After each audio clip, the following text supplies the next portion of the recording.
Introduction. You want clients to come to you, but you're still quietly waiting for a miracle?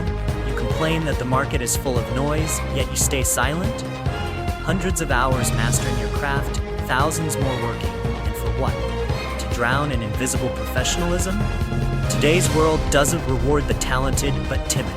The one who speaks up, who shows up, who shapes the market's perception is the one who wins.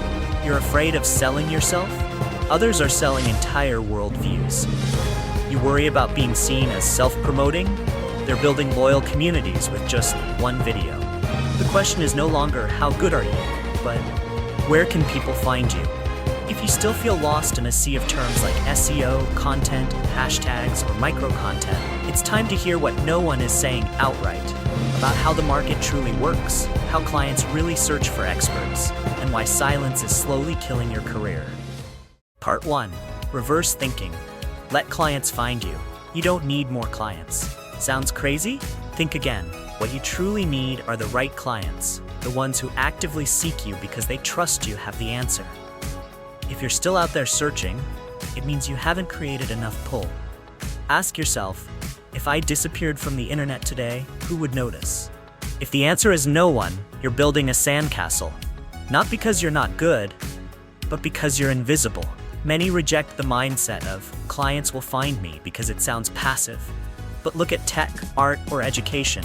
Those with the biggest influence don't run ads. They build value, leave a mark, and let the world come to them. This isn't a privilege, it's strategy. If you spend all your time chasing others, you'll have none left to build something worth chasing. When you become impossible to ignore, clients won't ignore you. In reality, the highest quality clients, those who pay well, respect the process, and don't haggle, are the ones who find you. So instead of throwing money at chasing them, build a magnet, an optimized website, quality content, and strong presence. Some say, I'm in the creative field, I don't need to be online. But who are you serving? If your clients live online, so must you. Don't be a genius in a dark room. Turn on the light. Part 2. The Google Rule. Keywords and search. Some believe that doing great work is enough for clients to find them. But Google doesn't search for great work. It searches for keywords. The world's largest search engine doesn't care who you are. It cares what words you're associated with. If you do packaging design but never use the term packaging design in your content, how will clients find you? Don't let your passivity turn real talent into a digital ghost. Many creatives complain that SEO is too technical and unfit for artistry. But art doesn't mean being vague. Art demands sharing, and to share, you must be found. SEO isn't just tech, it's the art of communicating with Google. You don't need to be an expert, just be strategic. Insert keywords in titles, image descriptions, captions. Help Google understand you so others can see you. Otherwise, you're playing hide and seek in an open world. Imagine you're a client searching for a brand designer. You type branding for creative business on Google. Who shows up? Not you, but a 5-year-old blog and a portfolio last updated in 2018. You've just lost a lead. If you never check, you'll never know how many clients you're losing. Some say I live off referrals. Great, but referrals are finite. Google is infinite, and it works 24/7. A beautiful website with no keyword-aligned content is like a stunning showroom in the middle of a desert. No one visits. What Google needs is alignment between titles, content, videos, and backlinks. That's how the system assesses your credibility. Ignore this, and you're refusing to play by the world's biggest playground rules. Then you complain that clients choose less capable people. It's not that they're better, it's that you're invisible. Part 3. Breaking the fear of content. I don't know what to say. One of the most damaging statements in personal branding is, I don't know what to say. But the truth is, you have too much to say. The problem isn't lack of content, it's undervaluing your everyday experience. You save inspiring images, snap interesting designs, read memorable articles. These are all raw materials. Why not turn them into perspectives, analyses, or short reflections? Some argue, captions don't add value, but they forget. Every line shared is a hook to connect. An image with a thoughtful comment can reach the right person at the right time. Content isn't about showing off knowledge, it's about starting a conversation. You don't need to write like a novelist, just write like a person with a point of view. In the digital world, authenticity beats perfection. Part 4. Micro-content and smart repurposing. Think you need to create new content every day? Not necessary. One good piece can be reborn in many forms. That's the micro-content mindset. A 1,000-word blog post can become 10 social media snippets, one reel, one infographic, and one podcast summary. Same value, multiple formats. Some say reposting is boring, but you're reaching different people at different times. Smart repetition leads to deep memorability. Many creatives avoid reusing content, fearing it'll lose impact. But you're not selling content, you're selling thinking. And thinking needs reinforcement. Different platforms have different consumption habits. LinkedIn likes depth, Instagram favors visuals, TikTok thrives on brevity. Reposting isn't laziness, it's understanding the game. Great content creators don't always create, they maximize what they've made. People often ask, where do I start? Start with one strong piece, then break it down. A post sharing 5 design tips can become 5 mini posts, 1 per day. Then design an infographic summarizing all 5. Follow it up with an email to your list. Finally, record a video explaining the same tips. 1 idea, 5 appearances. Who said creativity means burning out daily? Sometimes creators obsess over being original, forgetting the goal is to be remembered. You don't need to shock, you need to build. Strong brands repeat consistent messages across formats. Don't just create content, craft experiences. Your content should function as a system, each piece part of a larger symphony. And when people hear it often enough, they'll start humming along. Part 5.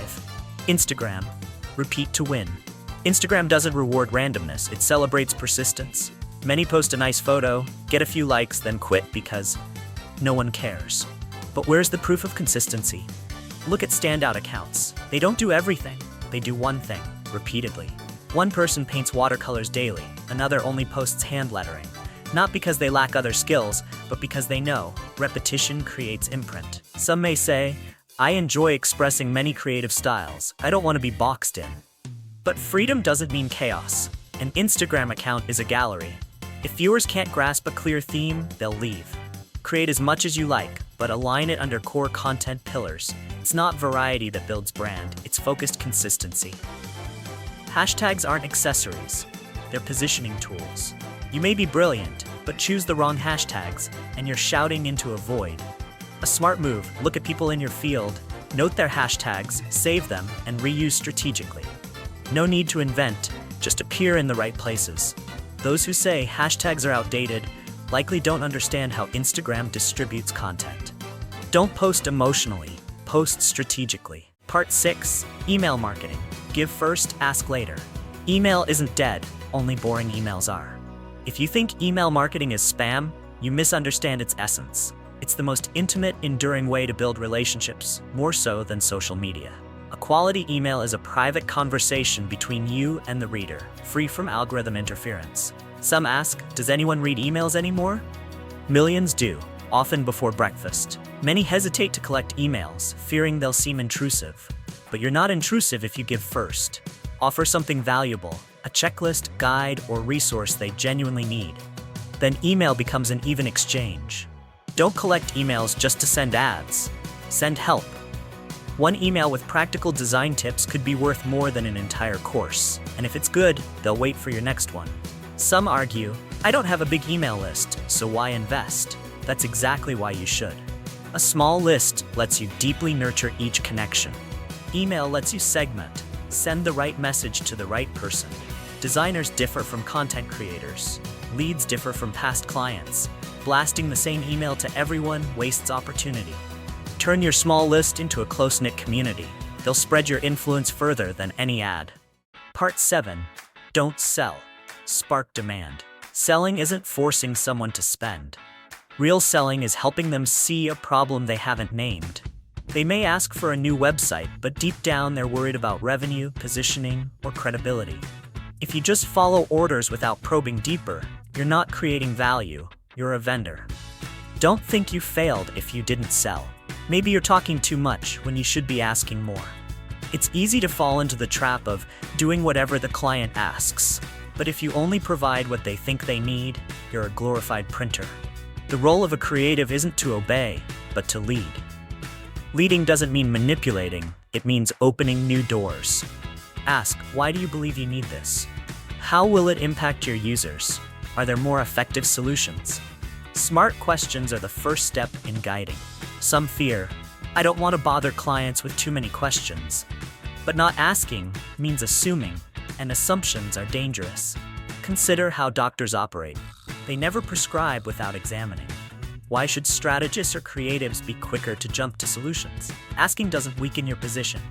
It deepens it, and depth sets you apart in a shallow world. Ultimately, your job is to help clients say what you want them to realize. When they say, actually, our issue is client retention, you've won. No need to convince. Those who insist, I must teach clients what's right or wrong, forget. Those being lectured rarely listen, but those guided will ask questions. Inspire, don't instruct. That's how you don't need to sell, yet they still want to buy from you. Part 8. Trust enables expansion. Trust isn't a bonus, it's a strategic asset. When clients trust you, they don't just assign tasks, they entrust possibilities. Someone once asked, but I'm not an architect. Why was I asked to design a building facade? The answer, because they trust your aesthetic, holistic thinking, and ability to communicate. That's the invisible reward of doing very specific things exceptionally well. Trust is your license to expand without needing permission. Some argue, taking jobs outside your expertise is unprofessional. But your role isn't to do everything, it's to guide. If you say honestly, I'm not an architect, but I have a visual concept, and collaborate with specialists, you elevate the team. This isn't about stealing roles, it's about broadening impact. Clients don't want technicians, they want thinkers. And when they trust you, they'll want you present for every major decision. Many limit themselves with labels. I'm a designer, I only do branding. But the market doesn't need labels, it needs solutions. The more you box yourself in, the easier you are to replace. But if clients come to you for advice, whether it's about apps, videos, or displays, you're no longer a vendor. You're an advisor. And advisors don't need ads. Part 9. The Alternative Compensation Model, ACM. Sometimes clients lack the budget to pay your full value. But that doesn't mean you must lower your rate or walk away. Offer alternatives. Take equity, share revenue, or barter services. Some warn, be careful not to work for free. But you're not working for free. You're investing in relationships, opportunities, long-term gains. What matters is that you're choosing calculated risks. People ask, how do I propose such a deal without seeming unprofessional? Speak like an investor. Given the current scale, I fear a full package may strain finances. But if you're open, I'd be happy to explore a more flexible collaboration model. Proactive clarity earns respect, not diminishes it. And sometimes, a small equity deal today can become passive income tomorrow. Part 10. From Execution to Strategy, the Growth Journey. You started by being hired to produce a video, but why stop there? Once you understand the product, market, and customer psychology, you have every right to expand your role. Some say, I was hired just to produce, I shouldn't meddle in strategy. But remember, strategy isn't reserved for executives. It begins with those who see the bigger picture. Ask, who's the target customer? What's the core message? And you've started the shift. Of course, transitioning from doer to thinker takes finesse. It's not about imposing, but proposing. Not advising, but inspiring. Use language like, here's how I usually collaborate with clients. We could explore another approach if it feels right to you. When clients see you helping them cut costs, increase impact, and map the big picture, you're no longer a freelancer. You're a partner, and partners always have a seat at the strategic table. Conclusion. You want clients to come to you, but hide behind a fear of oversharing? You call the market chaotic, yet you stay silent? Wake up. This is a Geos who dare to show up, to take the stage, and to shape the market's perspective. Those afraid of being seen as sellers will forever remain hired hands. Those who won't price their thinking will forever sell their labor. Do you want to be an advisor or stay a deadline chaser? The world doesn't need more quiet talent. It needs talented people who lead. Thank you for watching the whole video. Please like and subscribe to the channel so you don't miss the next videos.